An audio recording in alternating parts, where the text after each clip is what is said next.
Senhor, e também aqueles que possam estar ausentes por algum motivo, Senhor, Tu sabes, Senhor. Deus, aqueles que nos ouvem também, Senhor, nós queremos declarar uma bênção sobre as suas vidas, os seus lares, Senhor, os seus trabalhos, a sua saúde, Senhor. Queremos mesmo proclamar, Senhor Deus, Senhor, saúde divina para todos, Senhor, e de acordo com o que diz a Tua palavra em João, Senhor Deus, que tudo lhes vai bem e que tenham saúde, assim como bem vai a sua alma, Senhor, para a honra e glória do Teu nome, Senhor. Obrigado por este tempo que vamos ter contigo, com a Tua palavra. Santo Espírito, Tu és bem-vindo aqui para falar a cada coração, Senhor. Abre o nosso entendimento, dá-nos revelação e mais conhecimento de Ti, para que cada um de nós possa se chegar cada vez mais e mais perto de Ti, Senhor, em nome de Jesus. Não queremos ser daqueles que estão afastados, Senhor, não queremos ser só multidão, Senhor. Nós queremos ser filhos amados, filhos próximos de Ti, Senhor, e amar-Te e adorar-Te de todo o coração, Senhor. Por isso, Pai, fala aos nossos corações, hoje e sempre nós Te pedimos, para a honra e glória do Teu nome, e todos dizem amém. Hoje é a segunda lição que nós vamos dar. Eu comecei a semana passada e dei o título sobre Unidos à Videira da Vida. Hoje é a lição número 2. E como os irmãos sabem, na última lição eu falei que há um poder em nós, um poder inerente em nós, há um poder em nós, amém? Que Deus inclusivamente deu um exemplo de que nós somos uma obra de arte de Deus, não é? Assim como e Deus colocou na sua palavra tudo o que nós necessitamos para funcionar bem nesta vida, para funcionarmos bem nesta vida. E vimos que uma das coisas que era necessário era estarmos conectados ou unidos à videira verdadeira. E quem é a videira? Essa videira que fala em João 15, verso 1, esta videira que Jesus diz, eu sou a videira verdadeira, esta videira está relacionada à vitalidade e à abundância de vida. Como eu já disse, Jesus em João 15 se identifica com a videira verdadeira e como tal pode assim nos ligar a cada um de nós à fonte de vida que flui dele. Ok? Essa metáfora, eu sou a videira verdadeira, que Jesus fala, eu sou a videira, destaca a importância de nós estarmos firmes, de nós estarmos unidos à verdade divina. Amém? Para vivenciarmos uma vida espiritual de sucesso, completa, frutífera, e esta vida só vai acontecer se nós permanecermos nela, na videira verdadeira, ou deixem-me dizer, em Jesus, amém? Só se nós estivermos ligados, unidos, amém? E permanecermos nele, ok? Então vamos ler João 15, do verso 1 ao verso 5, vamos ler só até o verso 5, ok? Hoje vou ter um bocadinho mais de palavra, porque estou a fazer uma introdução para quem é a videira, ok? Então vamos ver isso, João 15, verso 1 a 5, diz assim, Jesus começa por dizer e diz assim, eu sou a videira verdadeira, e o meu pai é o lavrador. Outras Bíblias dizem o vinicultor. Amém? Toda a vara em mim que não dá fruto, atira e limpa toda aquela que dá fruto, para que dê mais fruto. Vós já estáis limpos pela palavra que vos tenho falado. Estai em mim e eu em vós. Como a vara de si mesma não pode dar fruto se não estiver na videira, assim também vós, se não estiverdes em mim. Eu sou a videira, vós as varas. Quem está em mim e eu nele, esse dá muito fruto, porque sem mim nada podereis fazer. Amém? Ou seja, deixem-me dizer o seguinte, Jesus disse essas palavras, amém, aos seus discípulos no final de uma refeição que ele estava a ter com os seus discípulos. Amém? Porque ele sabia que a hora para ele ir para a cruz estava bem próxima. E ele não queria partir sem advertir aqueles que estavam com ele e aqueles que o viriam a seguir, ou seja, nós. Ele queria passar uma advertência para cada um de nós. Amém?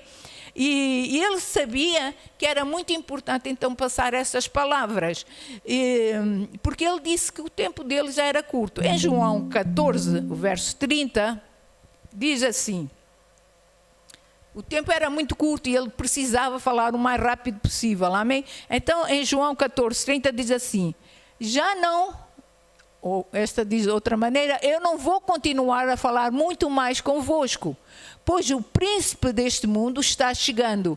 Ele não tem direito e nada pode sobre mim. A minha diz: já não falarei muito convosco, porque se aproxima o príncipe deste mundo e nada tem em mim.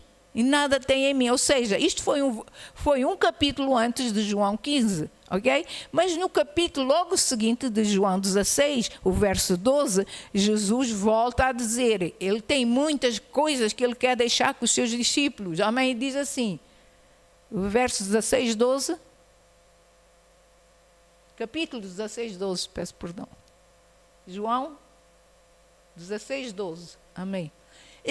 Note que Jesus diz assim: e eu ainda tenho muitas verdades que desejo vos dizer, mas seria demais para o vosso entendimento neste momento. Seria demais, as pessoas não iam entender. Então Jesus tinha que tentar, com o mínimo de palavras, tentar explicar aquilo que estava no seu coração. Amém? Deixem-me dizer assim, era normal ver Jesus a falar através de parábolas. Quando ele ministrava, quando ele saía às multidões com os discípulos, era normal vermos ele. Nós vemos nos evangelhos, fala muito disso, que Jesus falava por parábolas, verdade ou não? Então, era normal ver Jesus a falar de parábolas para a multidão. Mas aqui, ele está a falar só para os seus discípulos. Ou, deixem-me dizer, para nós, hoje que os seguimos. Estava a falar para nós, aqueles que seríamos seus discípulos. Amém? Aqueles que o seguiam. E estava a falar abertamente. E ele não estava a ter segredos. Estava a falar abertamente. Ok? Então ele estava a falar abertamente, ele não estava a falar para a multidão. E hoje, deixem-me fazer uma pergunta, e hoje, como é que ele fala para nós? Como é que ele fala? Por parábolas ou abertamente? Como é que ele fala conosco? Muitos de nós não estamos a ouvir a voz de Deus. Deus está a pôr um alerta. As trombetas vão tocar. Não falta muito para elas tocarem. E nós? Como é que Jesus está a falar conosco? Só por parábolas ou abertamente? Se ele fala por parábolas, significa que nós somos mais um da multidão. Somos só mais um da multidão. A multidão era aquela que acompanhava Jesus de longe. Ok? Jesus de longe. E nós, estamos longe ou próximos? Estamos mesmo unidos? Permanecemos mesmo nele? Aonde é que nós estamos? É muito importante nós avaliarmos como é que está a nossa vida espiritual. É muito importante, irmãos, nos dias de hoje, é muito importante. A gente ouve cada coisa, vê cada coisa, que é muito importante fazermos uma avaliação da nossa vida espiritual. Amém? Se amamos a Deus, se temos mesmo um relacionamento com Jesus e nele confiamos, não sejam um mero espectador, não sejam mais um só na multidão, não sejam só um na igreja. Os irmãos entendem o que eu estou querendo dizer? Não sejam só um, amém? Ainda que o tempo esteja já muito curto, ainda há tempo para se aproximarem. Não sei se vocês conhecem aquele ditado português, diz: não deixes para amanhã o que podes fazer hoje. Ainda podemos nos aproximar. Ainda podemos nos aproximar mais de Deus. Esta noite, eu tenho dito ao meu marido, eu não consigo dormir. Eu passo a maior parte, durmo 2 horitas e a maior parte do tempo estou a orar. Estou a orar pela igreja. O Senhor tem mostrado a frieza que tem havido na igreja, no povo de Deus. Tem mostrado mesmo como o coração da igreja está a esfriar. E isso perturba a nossa vida, amém? Perturba. Eu não consigo dormir, não consigo, porque estou sempre a pensar, meu Deus, o que é que vai ser? Quem é aqueles que vão ficar firmes até o fim? Quem são eles? E eu só posso derramar, amém, o meu coração em oração pela igreja, por vós, por aqueles que ainda não aceitaram Jesus. Só posso fazer isso, não posso fazer mais nada, verdade? Mas também tenho cuidado de mim, a minha vida espiritual com Deus. É muito bom nós cuidarmos dos outros, mas nós temos que avaliar como é que está a nossa vida espiritual. Amém? Então deixem-me dizer o seguinte, para se deixar de ser multidão e passar a ser mesmo discípulos, porque Jesus diz que eu quero discípulos. Para ser discípulo, a primeira coisa a fazer é nos aproximarmos mais de Deus, mais de Jesus. E isso significa sair da nossa zona de conforto. Significa sair da nossa zona de conforto. Amém? O estar confortável no sofá, assistir a uma pregação, amém? De longe. Sem comunhão com os irmãos, sem jejuar, sem orar, sem ler a Bíblia, limitando-se a ver Jesus a curar, saber que cura, ouvir deste ou daquele testemunho.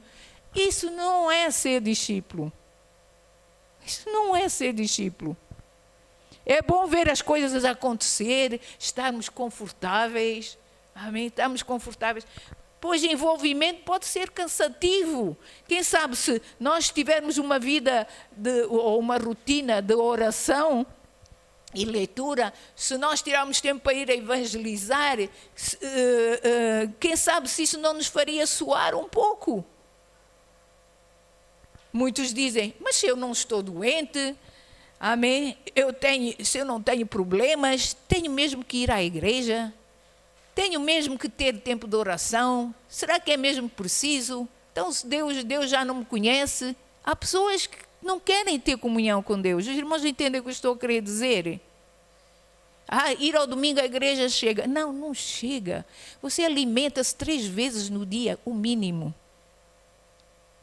Alimenta o seu corpo 3 vezes no dia. E o seu espírito, quantas vezes alimenta?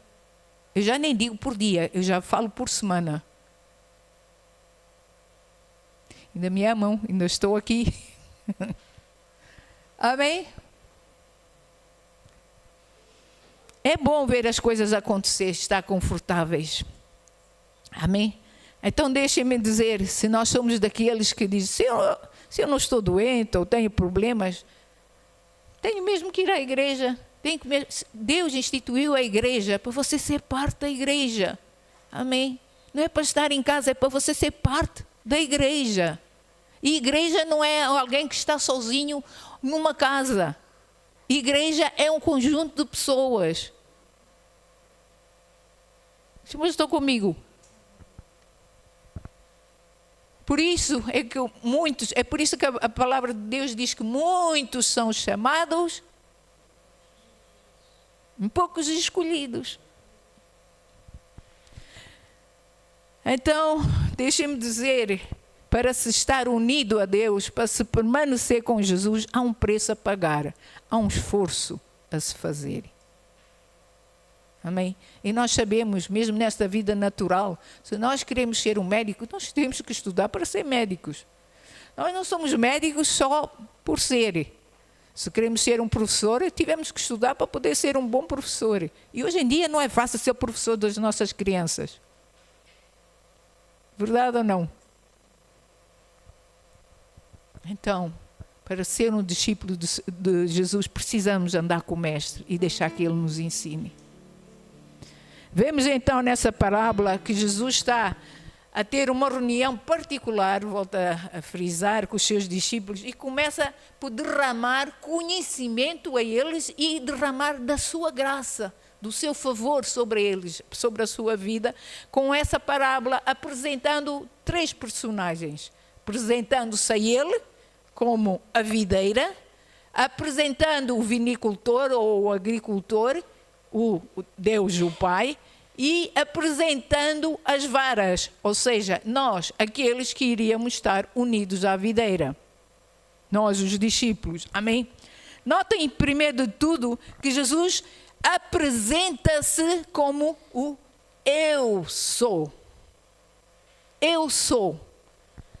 ou, deixem-me dizer, ele se declara Deus. Eu sou a videira verdadeira. Em João 8, verso 58, ele diz algo aos líderes fariseus, judeus daquele tempo. Ele diz o seguinte, diz assim: respondeu-lhe Jesus: é verdade vos asseguro, antes que Abraão existisse, eu sou. Antes que Abraão existisse, eu sou. Não era então de admirar que logo no verso seguinte, o verso 59, que eles pegaram em pedras para atirarem Jesus. Note, o verso 59 diz, pegaram em pedras, então pegaram pedras para apedrejá-lo, mas Jesus esquivou-se e passando por entre eles, saiu do templo. Jesus esquivou-se. Ele era o eu sou.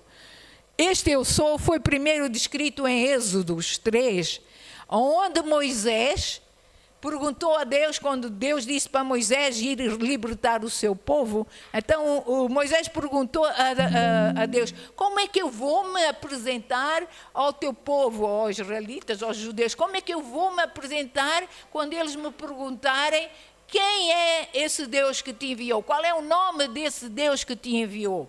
Então, diz em Êxodos 3, o verso 14, Deus respondeu a Moisés, dizendo o seguinte: então afirmou Deus a Moisés: eu sou o que sou, e deveis dizer aos filhos de Israel: eu sou, me enviou a vós. Eu sou, me enviou a vós. Amém? Aqui em João 15, Jesus faz esta mesma afirmação que nós acabamos de ler em João 8, 58. Antes mesmo de Abraão existir, eu sou. Ou seja, ele era a existência, ele estava lá naquele tempo. Ele era o grande eu sou. Amém? Ou seja, antes de Abraão existir, eu já estava lá. O próprio Senhor Jesus disse: eu sou o pão da vida, eu sou o pão vivo, eu que desceu do céu, eu sou a luz do mundo, eu sou a porta, eu sou o bom pastor, eu sou a ressurreição e a vida, eu sou o caminho, a verdade e a vida. O próprio Senhor Jesus disse isso. Por isso não deixem de constatar que Jesus não é outro senão o grande eu sou.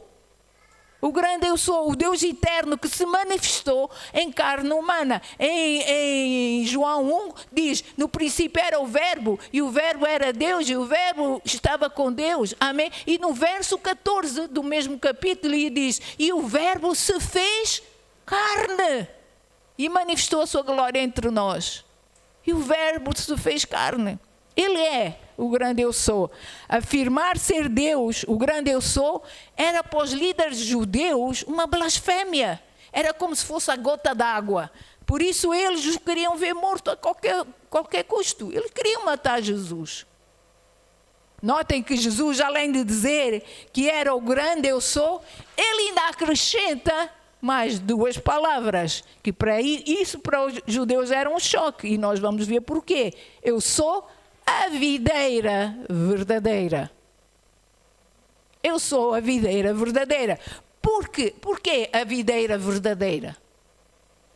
Alguém poderia dizer que ele estava a dizer isso para destacar a sua humildade e assumir a sua natureza humana e terrena. Sabem, quando nós vinhamos para cá, na minha nova casa agora, quando a gente vem para cá, a gente passa por montes de vinhas. Longas vinhas, lindas, tão bonitas agora, estão mesmo muito bonitas. Então, e sabem que no natural, se a videira não estiver sustentada por algum tipo de armação, ela vai espalhar os seus ramos pela terra. Se não tiver algo a suportá-la, ela espalha os seus ramos pela terra. Amém? E isso aponta, biblicamente, isso aponta para a humanidade de Jesus, que Jesus veio e se fez terreno, ok? Deus veio e se fez terreno, aponta para isso, ok? Mas notem uma coisa, o suporte de Jesus era Deus o Pai. O próprio Senhor Jesus, ele dizia, eu de mim mesmo nada posso fazer. Ele precisava do Pai. Então, um suporte de Jesus era o Pai, era o vinicultor. Ele é que cuidava da vinha, ele é que cuida da vinha. Ele é que tinha o cuidado de ver se a vinha estava bem, de podar e cortar os ramos para que ela pudesse frutificar. Ok? Agora, Jesus, sendo a videira, é Ele que faz com que os ramos rebentem. Ok? É Ele que faz com que os ramos rebentem. Nota, Jesus está sendo suportado pelo Pai e nós estamos a ser suportados pela videira, Jesus. Uau, não é lindo isso? Eu vinha a olhar para as vinhas e de repente veio-me esta revelação ao meu coração. O Pai suporta Jesus, Jesus suporta-nos a nós e todos nós somos suportados pelo Deus, o nosso Pai. Porque sem o Pai cuidar dos ramos, também a videira não poderá dar bons frutos. Uau, não é lindo isto? O Pai cuida da videira e dos ramos e Jesus é a vida e o sustento dos ramos. A videira, meus irmãos, então seria uma boa metáfora para falar de uma humildade e humanidade de Jesus. Em 1 de João 5:20, e é tão lindo este verso, diz o seguinte, 1 de João 5, o verso 20. Eu vou ler daqui, vocês podem seguir ali, depois podemos ler. A minha diz assim, e sabemos que o Filho de Deus veio e nos deu entendimento, para que conheçamos ao Deus verdadeiro. Note, Deus verdadeiro, sublinha aqui a palavra verdadeiro. Agora vivemos em comunhão com o Deus verdadeiro, porque vivemos em comunhão com o seu Filho Jesus Cristo. E Ele é o Deus verdadeiro e é a vida eterna. Uau, não é lindo isto? Ele é o Deus verdadeiro e é a vida eterna. Ora, o objetivo de Jesus, ao usar o adjetivo verdadeira, a videira verdadeira, era para mostrar o contraste entre Ele próprio e aquela outra videira. Amém? E a outra videira. Mas qual seria esta outra videira? Que videira era esta? Qual seria esta outra videira da qual Jesus queria se destacar? A videira defeituosa, deixem-me dizer assim, era uma videira defeituosa, a videira infrutífera, uma videira que se tornou selvagem. Ou seja, Israel, o povo judeus, o povo da aliança de Deus. E vamos ver isso, amém, em várias escrituras. Essa metáfora de Israel como videira de Deus é tão antiga quanto os antigos escritos do Novo Testamento. Vejamos alguns versículos. Em Salmos 80, verso 8, o salmista escreve o seguinte: trouxestes uma vinha do Egito, povo de Deus, vinha, amém? Do Egito, lançastes para os gentios e a plantastes. Eu digo assim, tu nos trouxestes do Egito como uma videira, diz a minha tradução. Expulsaste as nações e nos plantastes no solo. Ou seja, Deus tirou o seu povo do Egito como uma videira e os plantou na terra da promessa. Como videira, para dar fruto. Amém? Jeremias 2:21 diz novamente o seguinte, diz assim: contudo, eu mesmo te plantei como vida, Deus já falar, como vida excelente, uma semente inteiramente fiel. Como, pois, nota agora o que Deus diz, como, pois, te tornastes para mim uma planta degenerada, como vide estranha, como uma videira estranha, amém? Como, pois, te transformaste em videira silvestre, diz a minha tradução, e degenerada. Em nenhum lugar da Bíblia, a rejeição e a infidelidade de Israel em relação ao cuidado gracioso que Deus tinha com ela como nação, é retratada da maneira mais dolorosa do que em Isaías. Isaías, vejam comigo, Isaías 5, o verso 1 a 5. Eu não vou ler os versos todos por falta de tempo, mas porque tem muitas escrituras, amém? Diz assim: agora cantarei a meu amado uma canção sobre o seu vinhedo. Meu amado tinha um vinhedo numa colina muito fértil. Ele arou a terra, tirou as pedras e plantou as melhores videiras. No meio do vinhedo construiu uma torre de vigia e junto às rochas fez um tanque de prensar. Então esperou pela colheita de uvas doces, mas o vinhedo só produziu uvas amargas. Agora, habitantes de Jerusalém e Judá, julguem entre mim e o meu vinhedo. O que mais poderia ter feito por meu vinhedo que já não fiz? Porque quando esperava uvas doces, ele produziu uvas amargas. Agora lhes digo o que farei com o meu vinhedo. Derrubarei seus muros e deixarei que seja pisoteado. Verso 7. No mesmo capítulo diz assim: a nação de Israel é o vinhedo, a videira do Senhor dos Exércitos. O povo de Judá é seu jardim agradável. Ele esperava colher justiça, mas encontrou opressão. Esperava colher retidão, mas ouviu gritos de angústia. Uau! Esta metáfora de Israel como videira de Deus permeou a nação de Israel durante o período até de Macabeu. Matias diz que Matias Macabeu, que se tinha revoltado contra os gregos, contra os romanos e os sírios, ele mandou cunhar nas moedas, nas quais havia a imagem de uma videira, não dele como o rei, não de nenhum soberano, mas uma videira, ilustrando assim a supremacia de Israel. Diz também que no templo de Herodes havia no topo de uma das colunas, amém, esculpida uma videira revestida a ouro, apontando Israel como a videira de Deus. O que se esperava de Israel? O que é que Deus esperava de Israel? Era que a vida de Deus fluísse de lá para todas as nações. Que todos viessem a saber e conhecer que Deus era Deus, o grande eu sou.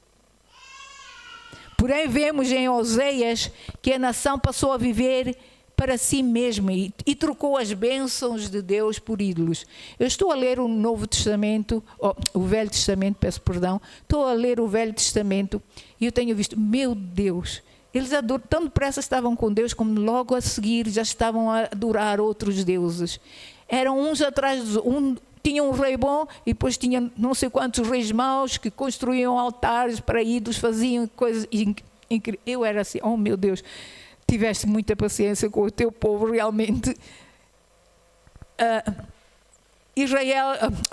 Oseias 10, 1 diz o seguinte: então eles trocaram Deus por ídolos sem graça. Diz que eram ídolos sem graça, não havia graça neles, não havia vida sequer neles, amém? Em Oseias 10, 1 diz assim: como Israel é próspero, é uma videira viçosa, cheia de frutos, mas quanto mais o seu povo enriquece, mais altares idólatras constrói. Uau! Já viram isto? Quanto mais eles iam crescer, quanto mais abundância Deus lhes dava, mais eles começavam a construir altares. Quanto mais fartas as suas colheitas, mais belas eram as colunas sagradas deles, dos templos deles que eles faziam lá para os seus ídolos. Por isso Deus os julgou A Bíblia diz que Deus os julgou enviando os assírios e os babilônicos contra eles. Em Ezequiel 19:8, só vou ler duas linhas só para vocês entenderem o que é que aconteceu. Ezequiel 19:8 diz assim: então os exércitos das nações o atacaram Israel e o cercaram por todos os lados. E no mesmo capítulo, verso 12, lemos o 8, vamos para o 12, diz assim: mas a videira foi arrancada pela raiz com fúria e atirada ao chão. Ou seja, Israel foi muitas vezes derrubada, amém, invadida, destroçada, amém, por outros povos, outras nações, por causa de toda a idolatria que eles deixavam entrar no meio do povo que devia ser o povo de Deus. Amém? Deus plantou Israel, Israel por sua vez degenerou. Uma videira que degenerou, amém? Então o Senhor ditou um julgamento contra Israel, e por isso o Salmos 80, o verso 14, nós vemos aqui o salmista como que num choro, num clamor, dizendo: ó Deus dos exércitos, volta-te, ó Deus Todo-Poderoso, olha do céu e vê, vem visitar esta videira.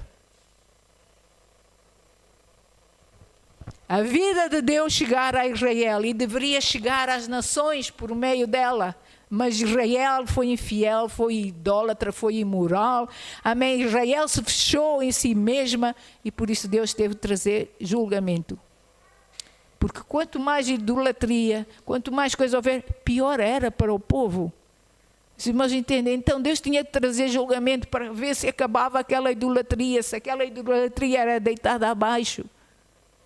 Os irmãos entendem? E é isso que o Antigo Testamento revela. E vemos a mesma incredulidade e a mesma rebeldia acontecer no Novo Testamento, ou com Jesus. E ele ilustra isso numa parábola, ilustra essa rejeição, tanto para com os profetas ou os mensageiros que Deus enviava, amém? Assim como culminou com a rejeição e a crucificação do próprio Messias. Eles rejeitaram o próprio Messias. Israel ainda hoje rejeita o próprio Messias. Os irmãos sabem disso. Em Mateus 21, vamos ler um bocadinho agora de palavra. Desculpem se eu leio daqui, mas eu gosto mais da minha tradução, não levem a mal, amém?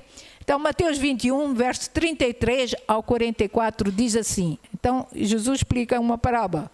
Agora ouçam outra parábola. O dono de uma propriedade plantou um vinhedo, construiu uma cerca ao redor, um tanque de prensar e uma torre para o guarda. Depois arrendou o vinhedo e alguns lavradores e partiu para um lugar distante. No tempo da colheita da uva, enviou seus servos a fim de receber sua parte da colheita. Os lavradores agarraram os servos, espancaram um deles, mataram o outro, apedrejaram o terceiro.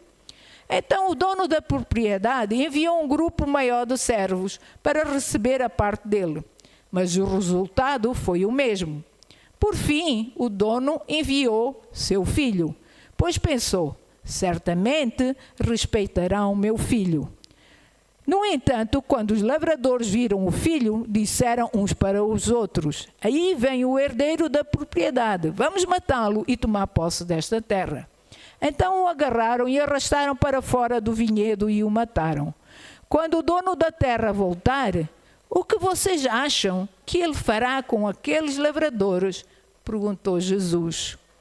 Os líderes religiosos responderam: ele os matará cruelmente e arrendará o vinheiro para outros, que lhe darão sua parte depois da colheita.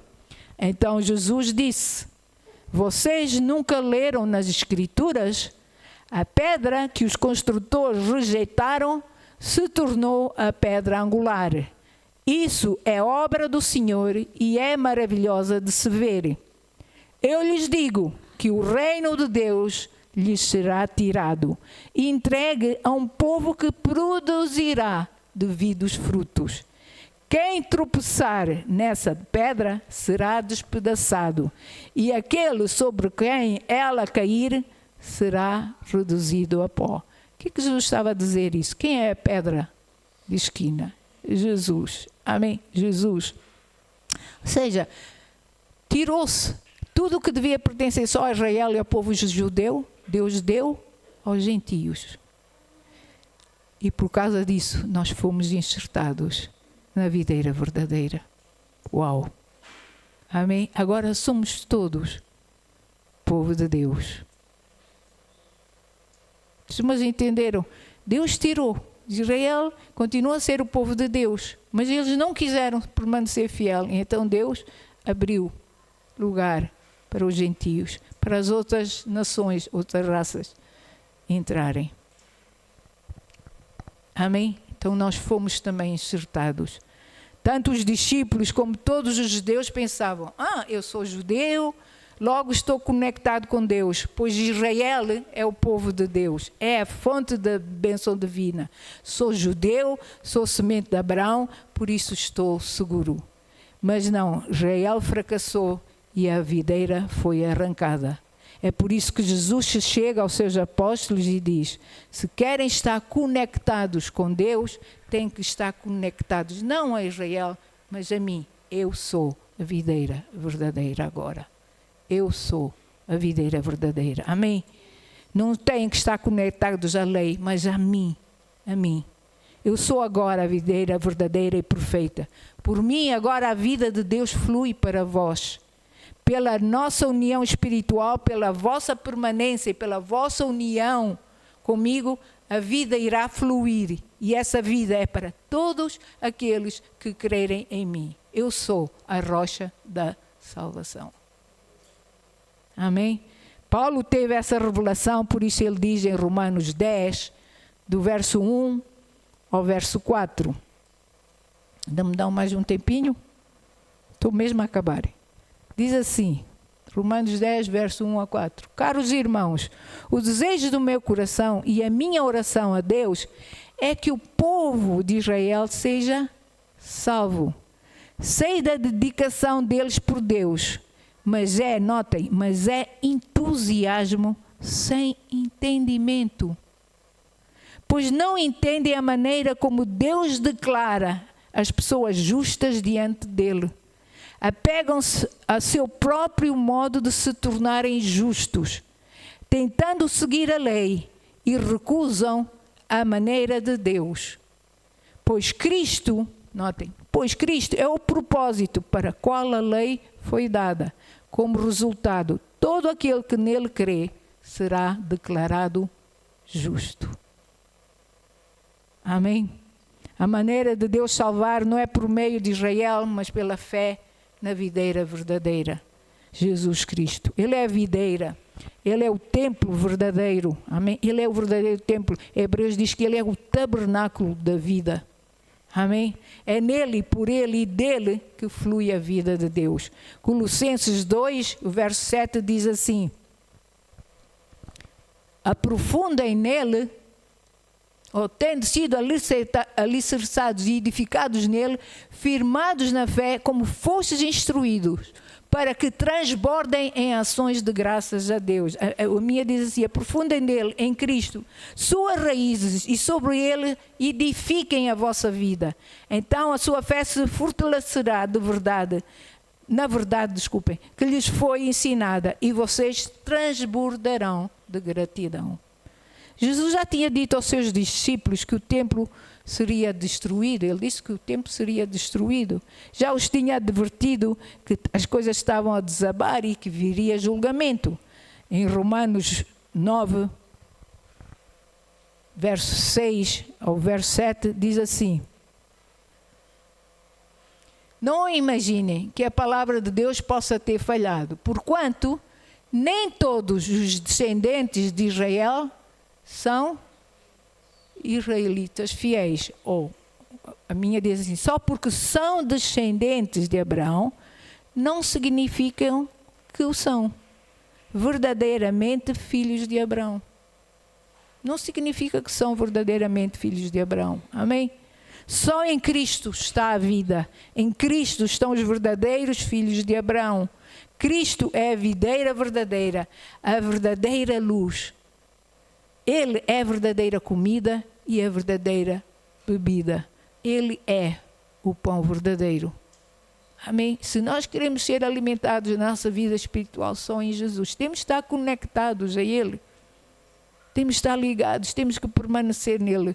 Portanto, qualquer pessoa que queira receber a vida de Deus, a vida eterna, tem que se conectar pela fé, amém, a Jesus.